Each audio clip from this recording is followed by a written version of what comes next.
السلام علیکم و رحمت الله و برکاته.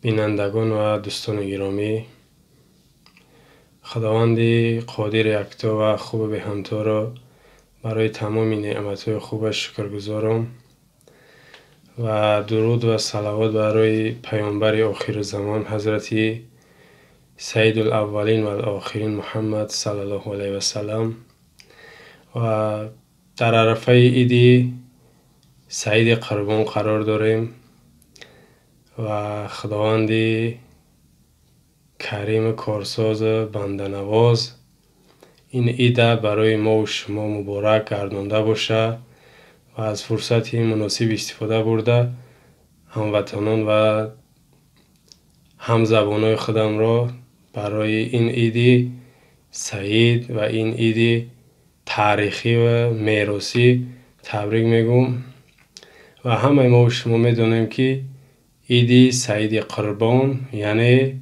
به خاطر همون سنت حضرت خلیل الله یا یکی حضرت ابراهیم علیه السلام میگن که برای ما و شما میراث موندگیه. عید قربان ای سنت حضرت محمد صلی الله علیه وسلم نیست، ای سنت حضرت ابراهیم ای که شما تاریخش شنیدگی هستین. قصهش هم میدونین که حضرت ابراهیم، ما یک اشاره بکنم تو در ذهن شما بیایه.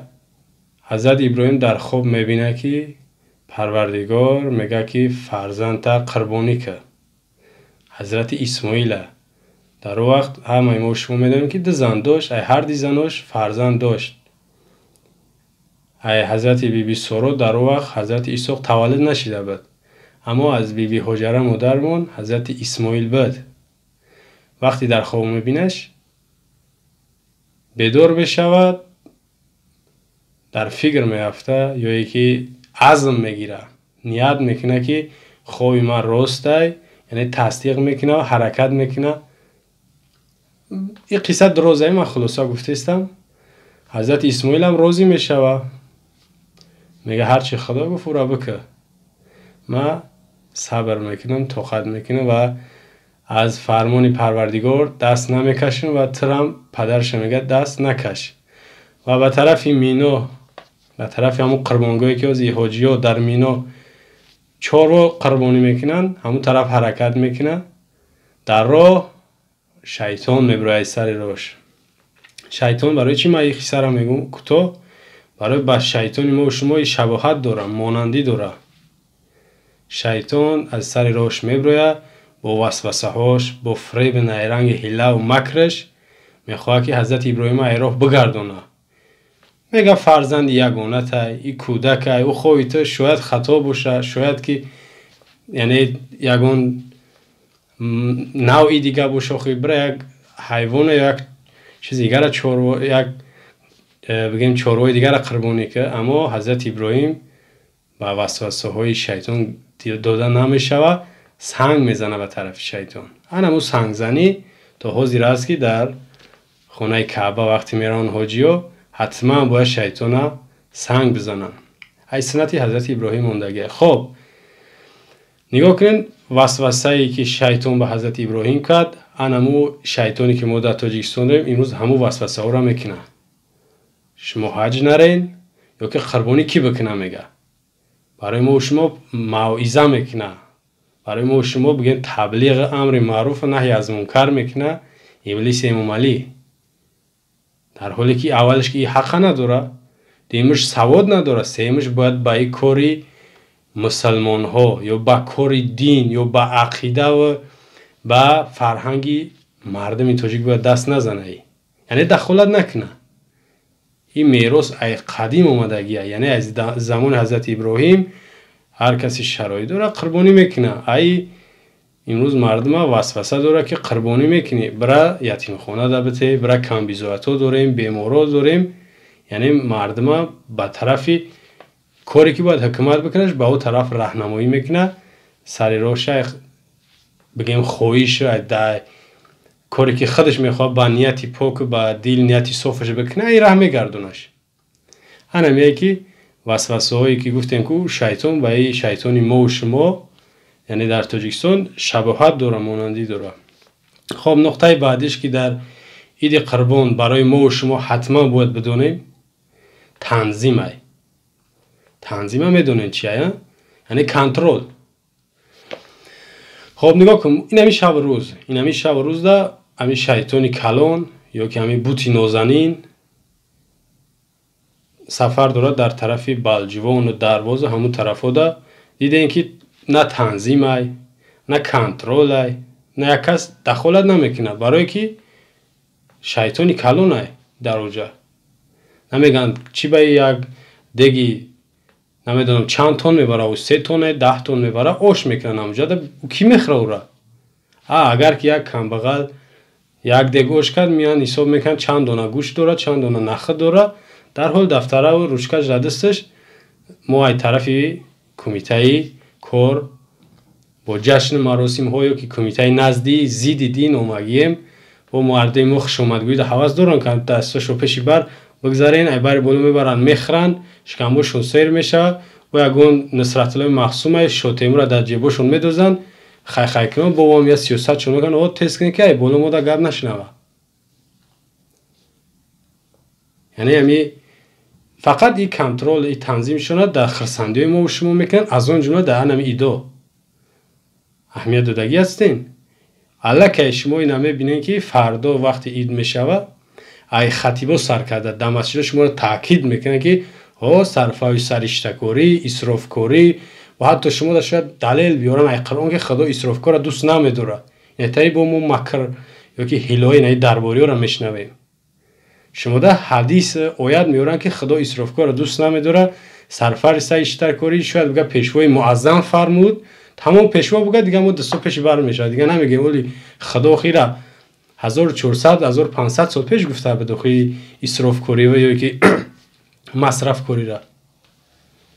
یعنی اسراف کاری بله درست نیست، اما باید که در همه حالت نه که در ده تایید ما داریم ای 100 تا جشنی که در تاجیکستان ده تاش موافق سرقانون باید که کم از کم 3 روز ادیخ باشه.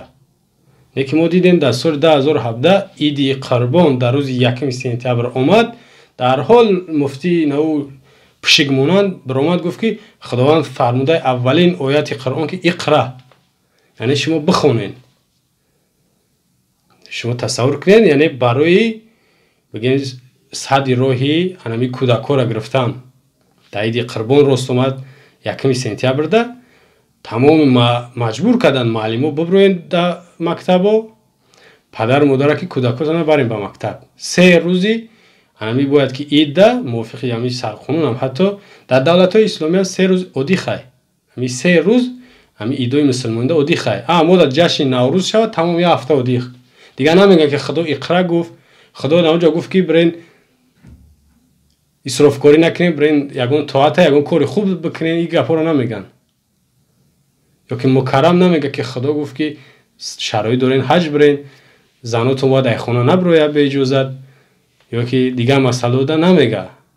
وقتی که با گپی پیشوا که باید که بگیم راهنمایی کنه مردم، در حال ای آیت قرآن ای حدیث درباره میارن مردم وسوسه میکنن. یا یکی یادتون باشه دوستان یا یکی بینندگان 4 اکتبر 2014 ده عید قربان بود. یادتون هسته؟ طوریش کرد مکرم در 5 اکتبر برای درجه نه ابلیس درجه نه شیطانی به ایمان بده و روزی 5 عید قربان آورد در درجه نه طوری کرد. آن خیلی شما را بازی میدرونن، خیلی شما را فریب میکنن. فستیوال اوشی پلاو، تربز خربز، کرچکا پیوز، بودرینگ سوزی یاد نمیگن که تنظیم، جشن آیین ها، کنترل، شتراف، جریمه نمیگن. عید قربان شید در حال سر میشه تهدید و سر میشه و صرفه و سرشتکوره فراموش نکنین. دسترخوان کنترل، مهمونو کنترل، کودکو کنترل.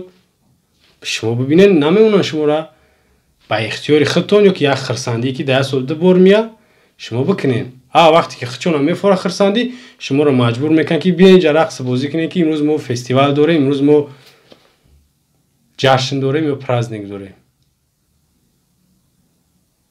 خب مقصد از این گفته‌ها چیه؟ یعنی باید ما و شما طلب کنیم حق خودمونه یا که همین ایده ما بگذرانیم یا نپرسیم یا حق ندارن دخالت کنیم یا زیدی هم سرقانون برای ما بگیم مبارزه بردستن هم زید اسلام یعنی ده طرفه ما ده ایده طرف ما یا میتونیم گناهگار کنیم یا ما ده مبارزه یا که جنگ اعلان کردگیان چیکارشون بفرا میکنه چیزیشون بفرا میگن ما باید که موافق دایره و رقص کنیم موافق گپی و باید ما بریم یعنی ای خط کشیدگی و بیره نبریم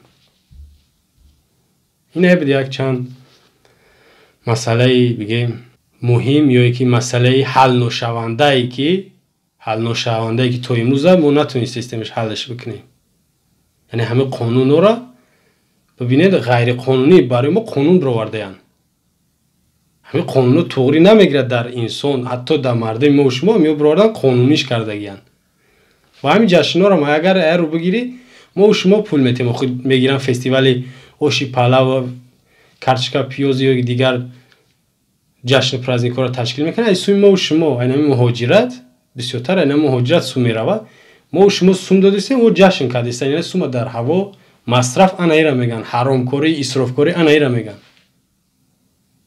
کمتر فکر کنید که شما تا کی تری با رقص بازی یا با جشن بنایتری کارهای بمعنی بهوده شما هم سو میتین هم با تماشا میکنین هم با خواب میکنین امیدوارم که گپا اگرچه سخت برسن نکی واقعیت دارن حقیقت دارن و در فکر بهبودی و اصلاحی ما و شما یک دیگر خطی یعنی سرجمانه یک فکر میکنیم یا یکی یک خلاصه دمی آییم با امید پیروزی خدا حافظ نگهبان. السلام علیکم و رحمت الله و برکاته.